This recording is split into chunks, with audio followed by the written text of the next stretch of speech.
let's kind of go through how the injury occurred and the timeline. And I want to get your all's take on maybe where you anticipate him, stepping back into the lineup. Right. So the injury diagnosis and initial prognosis back in January of 2025, right? Christian Watson suffered that torn ACL in his right knee during the Packers' Week 18 game against Chicago on January 5th, ending the season for him. His father indicated he would miss most of the 2025 regular season with a potential return around Week 12 following surgery and standard rehab. So his dad kind of hinted at Week 12. This was early on, right? Surgery and early recovery. January to March of 2025, Watson underwent the ACL reconstruction surgery shortly after the injury. By March, reports highlighted a promising start to the recovery with no major setbacks. That's the first. My knee.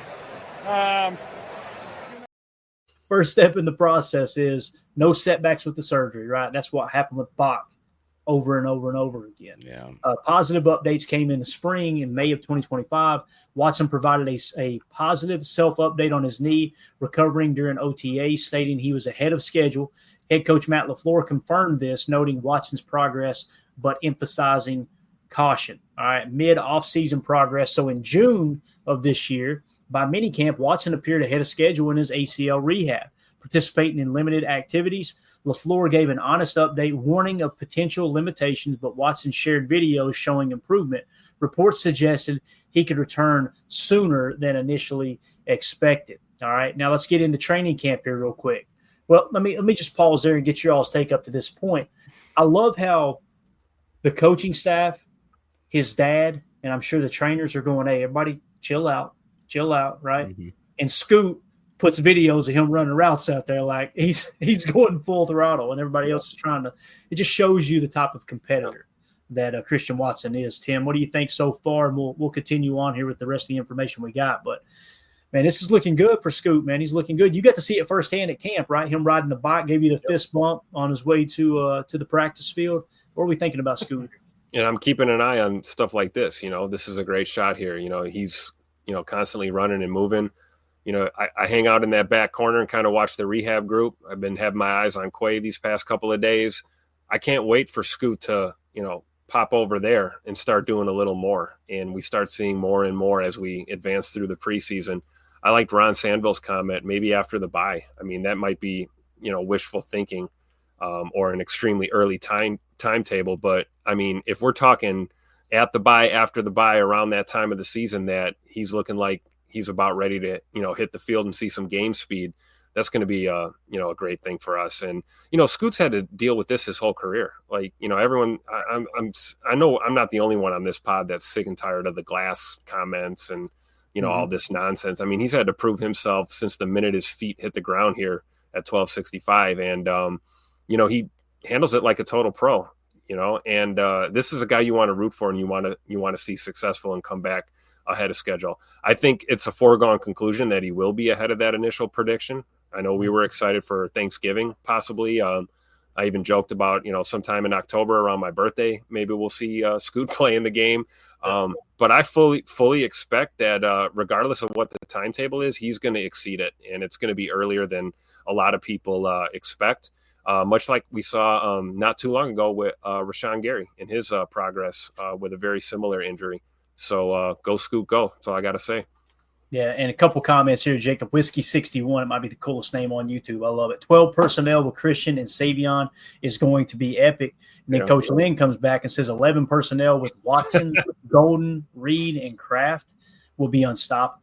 Let's go. How exciting is that, Jacob? And if Musgrave makes that step this year, 12 personnel is going to be no problem for this offense, for sure. Yeah, absolutely. Jacob, what's your take so far, man?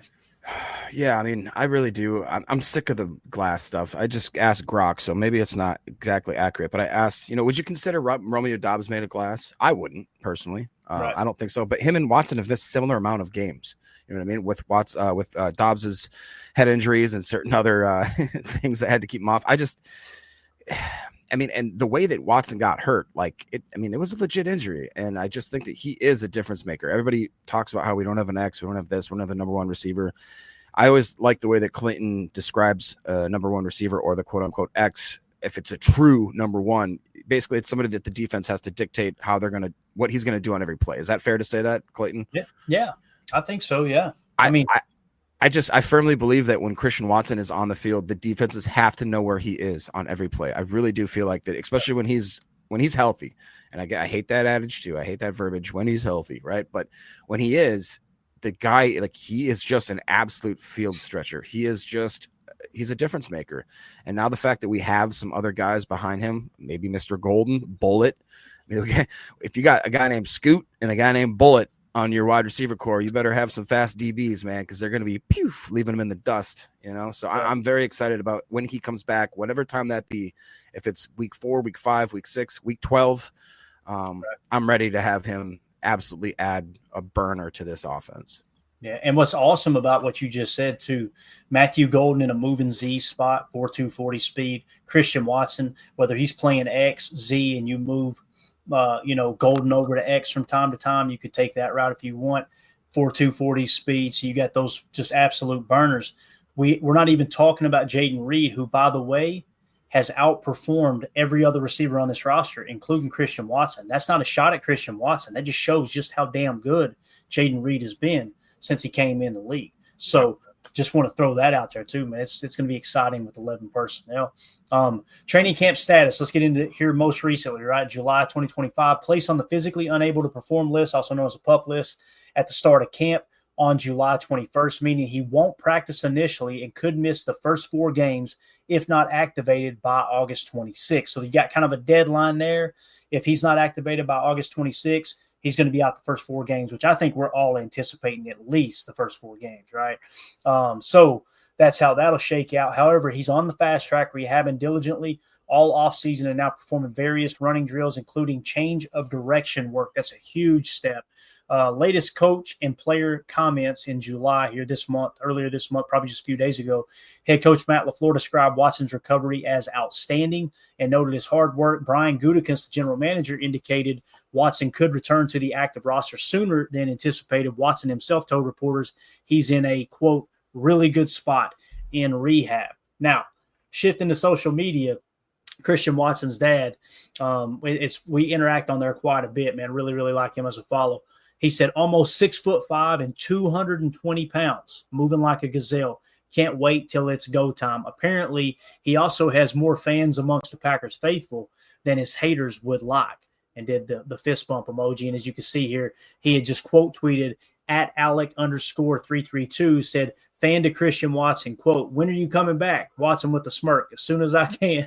The wide receivers out here doing sprints and resistant band work at training camp. So with that being said, I just love that Tazim, Christian's dad, is starting to recognize that the loud people on X are in the minority. It's the loud minority, right? It's those people that scream he's made of glass and this and that. And as I think it was Chris the Casual in the chat here said just a second ago, there ain't nobody in this chat calling him made of glass, saying he's made of glass.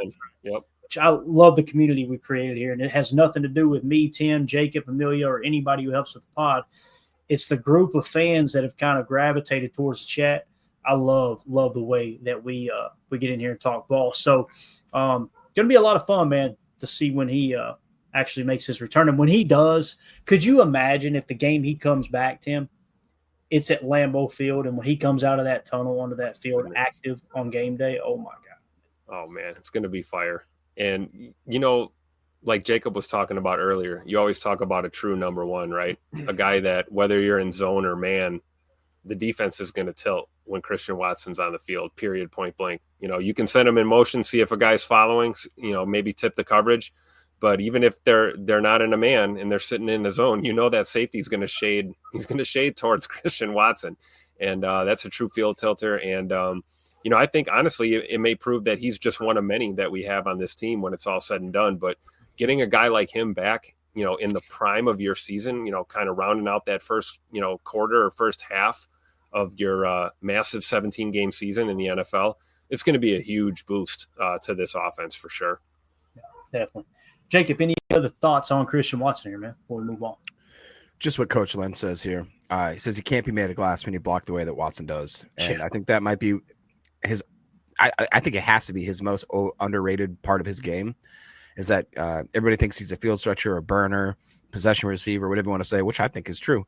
But he is damn good blocker for how lanky he is and what we ask him to do. 6'5", 220, yeah, but that's not easy for a guy like him to get his hands on you and keep you blocking the water cooler like he can block.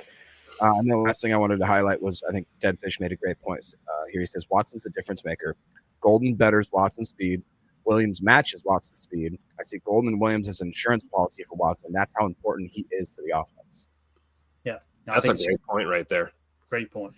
I want to say this too. You guys go check yourself over on Christian's dad's Twitter account at NFL Hitman 33. But I think he confirmed the 220 pounds. If you guys remember, I want to say he said that Christian Watson was playing at about 212 last year.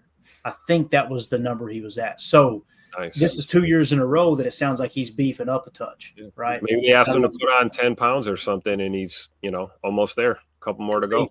Yeah, it could be. So the fact that he's ahead of schedule after putting that extra weight, you know how easy it would be like, okay, let's take this knee thing kind of easy. Let's don't put on any extra weight, right? He's just full steam ahead. Now let's stick with the program. We wanted me to be at 220 in year 3. Let's get it done, or year 4, whatever year it is, right? So 6'5", 220 at receiver. Now think about most corners, 5'10", right? 5'11", somewhere around there. You trying to cover a 6'5" wide receiver who's just a guy that runs a faster 40 than you do. Good luck with that. Unbelievable, man. All right. So I was thinking about jumping into the 1923 Green Bay Packers and the story behind the jersey. You guys want to hit that? You want to carry it into tomorrow? We covered quite a bit here. What do you think? What y'all want to do? Wrap it up. Jacob, what do you think there, Jacob? You want to go back to the 20s, or what do you want to do? Yes. All right. He said yes. It just shows you guys I don't call the shots around here. All right. I'm just the mouthpiece here. All right. So this is really, really cool. The story behind the team that inspired this year's throwback uniforms. What, Jacob? Now I can't. I'm here. It's war in the Pacific. Get your buckets and let's go. Got to go to practice and I got to go kill a few. Never mind. Buy your war bonds right now. Get your war bonds. All right. Amos gets off the rails so quick. All right.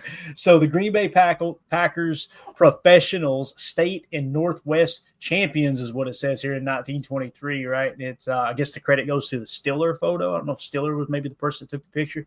Look at this crew right here, boys. Seriously. Who's messing with that bunch? Who's the second one from the left on the bottom? This guy? No, to the right. Over here? No, second one from the left on the bottom. Oh, who's that man? That's Opie Taylor's brother. What's his name? Ron Howard's brother? What's that look like? You know what I'm talking about? I am not an attractive man. What he said, and was it born with a fully functional brain? Anyway, you guys got to go watch the water movie. It's awesome. Yeah, that's a good call there, Jacob. That dude, boy, oh Bill, I don't think he had quite as much luck with the ladies as old Curly up here. Curly was Mr. Steal Your Grandma right here. Let me tell you, that dude was not playing games. All right. So this shot, obviously from the 20s, 1923. Notice the sleeves, right? Yep. So they wore navy and gold. We'll talk about why they did that, but you notice the stripes on the sleeves, right? And that was somewhat inspired here with the New Jersey. So let's talk about the 1923 Green Bay Packers season. It was their 5th season overall and their 3rd season in the National Football League. The team finished with a 7-2-1 record under player coach Curly Lambeau, earning them 3rd place. This was the Packers' first season in Bellevue Park as well. We'll talk about Bellevue here in a second. The NFL season opener on September 30th, bringing the Minneapolis Marines to town for their NFL debut, drew a paid attendance of 3,008 strong. Said to be, quote, the largest crowd that ever witnessed a football game in Green Bay at the time. That figure would be exceeded twice more during the year. So you can kind of see their schedule. As appropriately, we beat Minnesota 12-0. There you go. Exactly. I don't know how many innings that game went, but they did beat them 12-0. So it looks like that might have been the first game they played September 23rd might have just been like a scrimmage or something. It kind of looks like. I could be wrong there. Maybe it wasn't. But they played the Hibbing Miners, won that 10-0. September 30th, they played the Minneapolis Marines, winning that one 12-0. October 7th, they played the St. Louis All-Stars. That one ended in a 0-0 tie. All right. October 14th was against the Chicago Bears. They lost that game 3-0. And then October 21st, the Milwaukee Badgers. Imagine a time where Milwaukee and Green Bay both had professional teams. That's really crazy. So they beat the Milwaukee Badgers 12-0.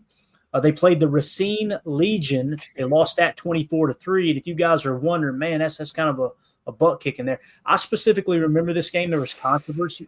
I wasn't alive then. Don't tell me the wrong way. I remember reading about this game, and there was controversy with the officiating. And on top of that, the Packers, if I remember correctly, had to try to get fans to help them get rides to Racine to actually play in the game. Yeah. Everybody was – that must have been like a 12-hour drive back then.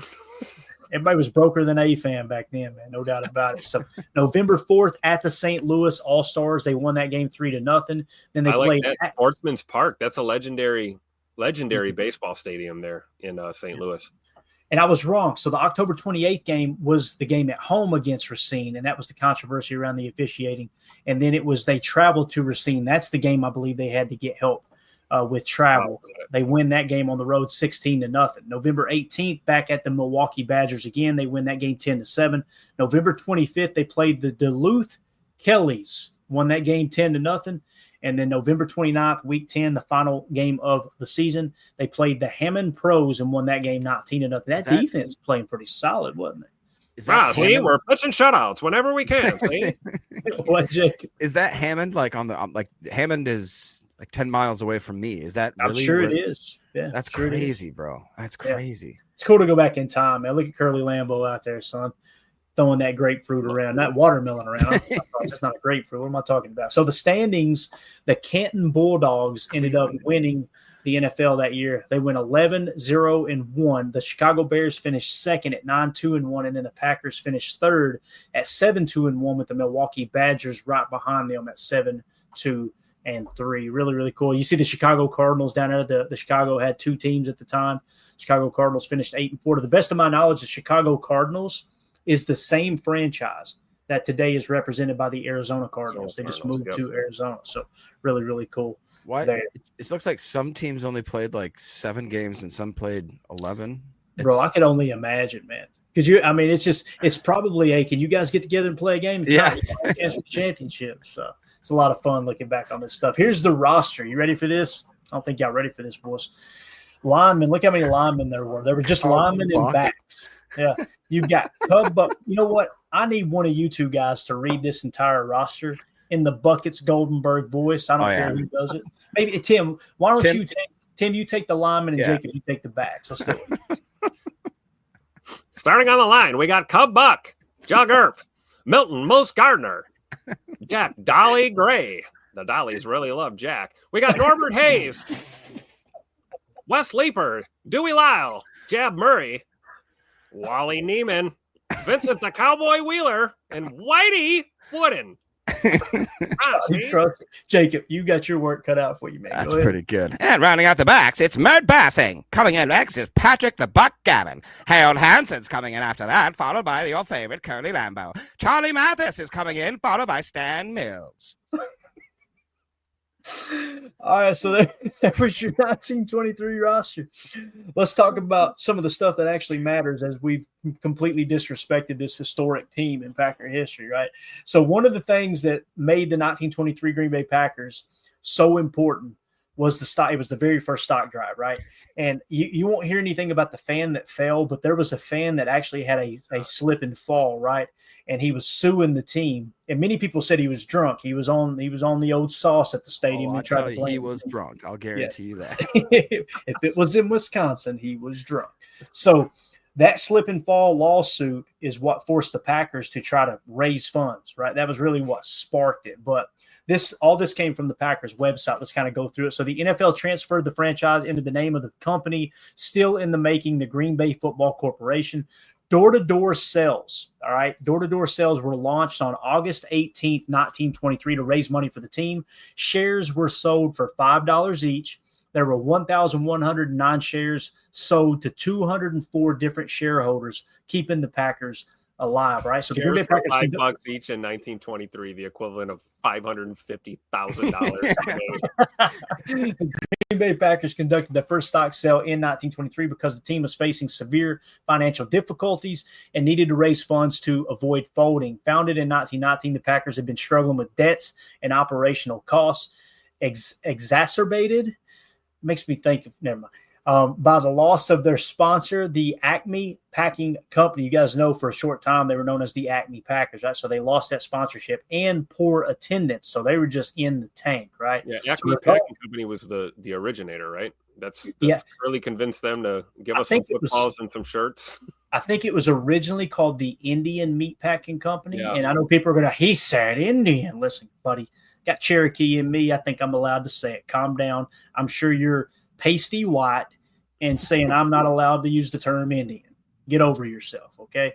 But so it was the Indian Meat Packing Company, and I think they may have sold out to the Acme Packing Company. Got it. Is what that was. All right. So to resolve this, the team founder, Curly Lambeau, organized the sale of 1,000 shares at $5 each, incorporating the team as a nonprofit, publicly owned corporation called the Green Bay Football Corporation. This move raised about $5,000, stabilized the franchise, and established its unique community-owned structure and persists today. There's one of the original stock slips that was auctioned off, and I want to say, I could be wrong, you guys fact check me, I think the number I seen was $45,000 is what it auctioned off for here recently, like I think in 2019. So let's talk about where they played football at. Bellevue Park.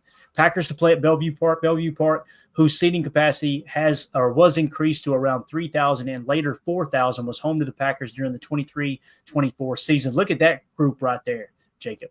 How many of your relatives are in that crowd right there just raising absolute hell in the pregame? That's what I need to know. There's a good chance that honestly some of them were for sure. That's honestly insane. Miss Green, real quick, dropped a really cool stat in here. She said $5 in 1923 was the equivalent purchase power today of about $94. Wow, so that's awesome. Really gotta love the missus correcting me for my over exaggeration. That's how it works, Tim. I say it all the time, Tim. I'm wrong all the time. You don't believe me? Ask my every wife. Single day. Every single day. Respect Orange has brought up a great little fun fact. He says, wasn't that during Prohibition? And it is true that Prohibition started in January 17th, 1920 to December 5th, 1933. Yeah, but that didn't affect anyway. It didn't matter. I was going to say that didn't matter there, Respect Oranges. And hey, quick story on that, Jacob, not to cut you off. Guys, go watch the Packers documentary, the Legacy documentary. There's a part on there where they talk about how the reason the mob never got a foothold in Green Bay is because Green Bay didn't need the mob for illegal booze, right? They were down the road. I want to say they had a pretty good foothold in Peoria, I believe, right? Peoria, Illinois, and obviously some of the larger cities. But they said alcohol was already here. Illegal alcohol was already here, meaning in Green Bay. They actually set up a bust. There was a house, and I can't remember how many tens of thousands of gallons of illegal alcohol was being ran out of this house in downtown Green Bay, right? Yeah. So they decide feds are coming up. They're going to bust this whole operation, right? So when they called up, right, and back in the old days, they had to punch them through, right? The old, whatever, the switchboard. They called up and said, hey, let the local law enforcement know. They got on the line with them. People were listening in on the line. The feds are coming up. They're going to do this big bust. By the time they got to Green Bay from Milwaukee, the feds, they said the house was completely empty of all alcohol, right?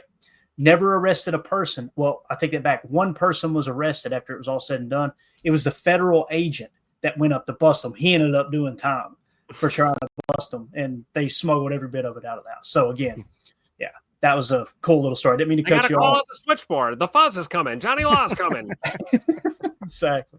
Did you have anything else you were saying there, Jacob? I'm sorry, man. I just had to. No, well, I just know because personally, my great grandfather ran illegal hooch and moonshine from Stillwater over to Menominee area and then over to Milwaukee area. It's really cool. Yeah. We had, obviously Irish family here, right? That settled into Harlan County, Kentucky, and bled over into Laurel County, Kentucky, and other parts of the southeastern part of the state of Kentucky at the time. And same thing, we ran whiskey like crazy. I'm telling you, man, there wasn't many men in my family that made it past the age of 50. Everybody, I mean, you go back in town or you go back in time and look at the death certificates, it's gunshot wound. So, it's wild how we found each other, Jake. Funny how that works, man. But this is cool. This is what I was talking about. Drivers needed. They must have an enclosed car and meet at the Elks Club. Volunteers were asked to drive players to a game in Racine. This way, the players were able to make the trip together in a caravan the day before the game. All right. Green Bay Packers must football. have an enclosed car. That was a What's an enclosed car? That means a car with some doors and a roof. That's exactly what that maybe means. A windshield. How many people were running around Green Bay with it 13 below zero, and they literally didn't have a windshield? You know what I mean? It's just, I just got to run over here to the hooch house and get some whiskey. I'll be right back. It'll be fun. Unbelievable. So the Green Bay Packers football men will no longer shiver on the benches. Check this out. As the Packers prepared for a cold road game, the auxiliary to the Catholic Women's Club of Green Bay launched a fundraising campaign to buy blankets for the players to use on the sideline. How about the Catholic Women's Club coming through in the clutch and go, can we get these boys some covers for the damn bench? Their teeth are chattering over there, right? Whatever teeth they had left, right? And they were chattering around. Within a week, they raised enough money to purchase royal blue blankets bound and lettered in gold to give to the players. So they actually had it candied up already. All right. So then you had the largest crowd at Bellevue Park of 4,451 fans. The Chicago Bears traveled to Green Bay for the first time to take on the Packers on October 14th, 2023. Another note here. Looks like it was a quote by Curly Lambeau. Not 2, 3, or 4 people were responsible for keeping the Packers alive in Green Bay.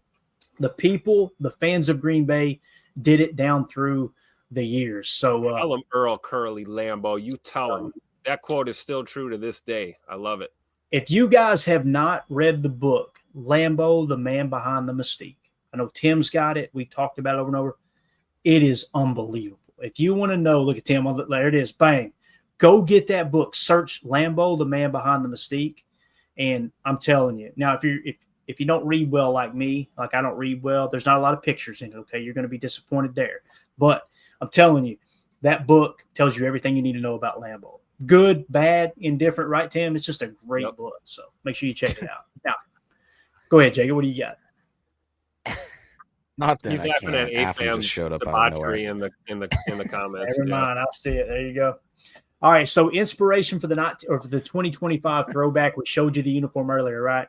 Take a look at them helmets, boys. By the way, I tried to get a mini helmet earlier today. Good luck with that. Less than $90. I said, that's a steal. Give me that. On back order till December 31st. So the mini helmets are $90. And it's on back order till December 31st. You can get a full size one for like $2,000 if you really want it. And that's actually the ones that are airbrushed, right? Now they're saying there's going to be decal ones that are going to be cheaper, but they're going to go quick too, right, Tim? Oh yeah, for sure. They'll probably sell out. I will have one of these. It just might be for my 60th birthday by the time they come available. I will. She will be mine. Oh yes, she will be mine. Will be mine.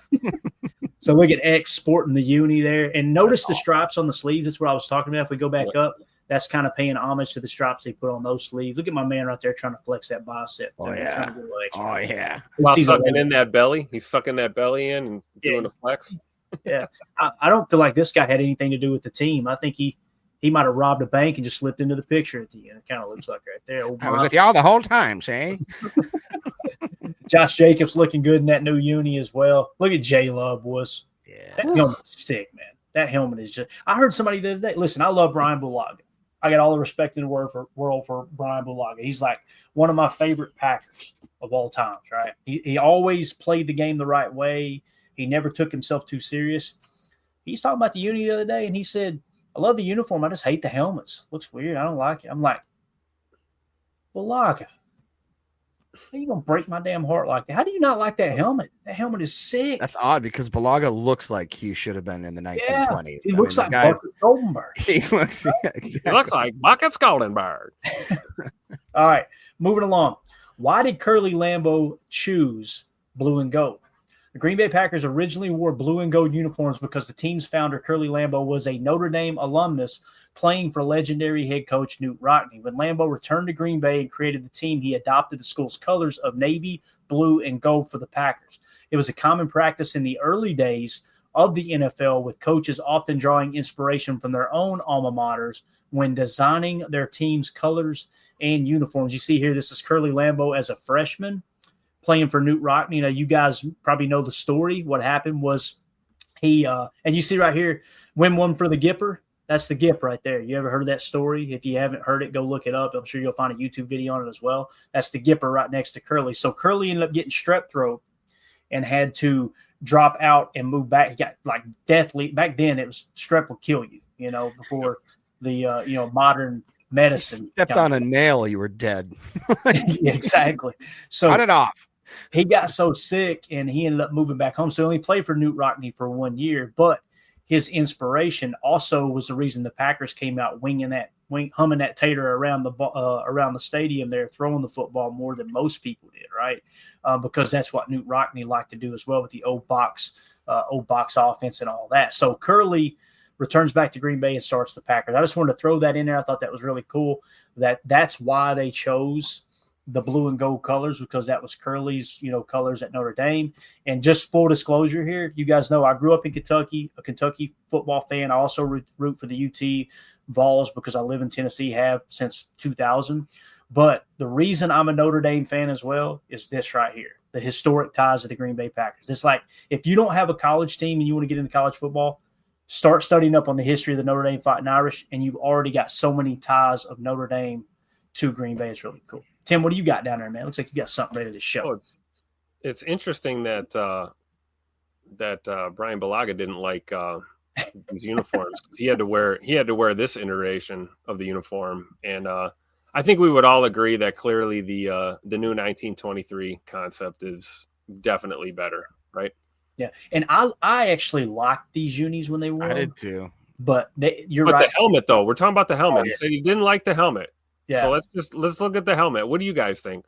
I'll take the new helmet over this one. I like the new helmet. That looks like just a duty helmet. I'll be honest. Yeah, like look at the difference here. Seriously, it's not even comparable. You're right. And Tim, I don't know what he's doing right there, man.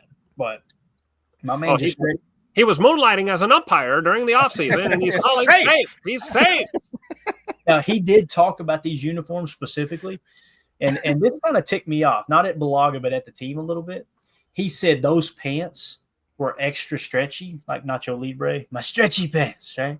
So he said they were extra stretchy. He was like the most comfortable pants they'd ever worn. They went to the team because Jason Wilde asked them, well, like, did y'all wear them after that? He's like, they wouldn't let us. We couldn't.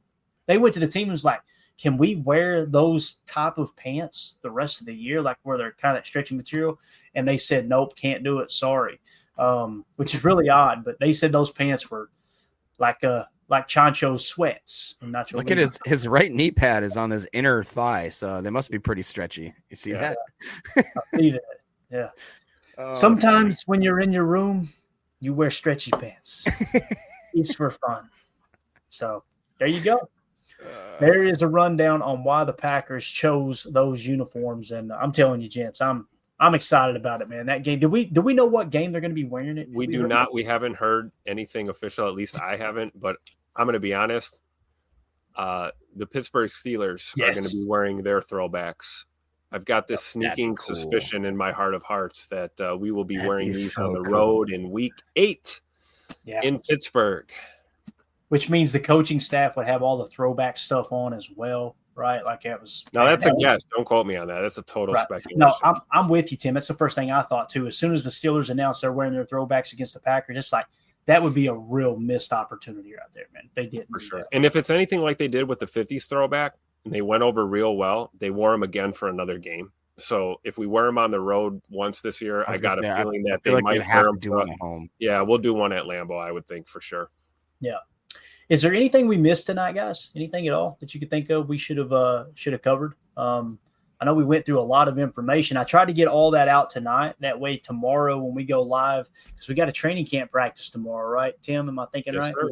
10:30 a.m. Now, I want to say this, and I'm just kind of taking Easton Butler's word for it, and he wouldn't mention what player told him, but originally this was supposed to be a full padded practice, right?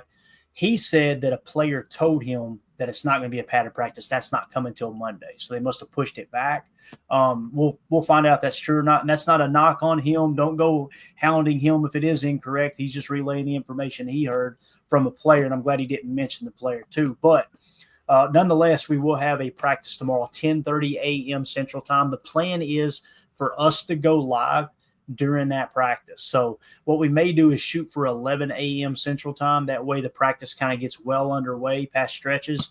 We'll get you guys up to date in real time what's going on. So make sure you hop in here if you ain't got nothing going on a Sunday morning, man. It's going to be a lot of fun to talk camp updates. Jacob, you got anything else tonight, man? Anything you wanted to hit on, or maybe something we might have missed?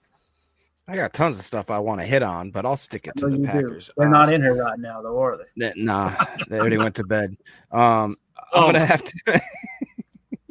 I was wondering if I could maybe just shout out the PTA Superflex Fantasy League. Yes, please do it, man. So just real quick, guys, we have 9 confirmed teams, including myself. We've got the OGs coming back in here. We've got Jake, Air Raid Chris, BTA, Chris's Rush Hour, United Bates, Climb Up Mike, Locked In Dane, Hunka Burnin' Love. So we've only got basically another, what did you say, Clayton? Sunday night at midnight. We're going to open it up to the public. First come, first serve. Yeah, to the Patreon group. To the Patreon group, I should say. So yeah, there we go. Jake's in the chat right here. Let's see that right there. So we're going to try to, get the old guys, the old team, give you guys the first chance to get back into this league. It's going to be very, very fun.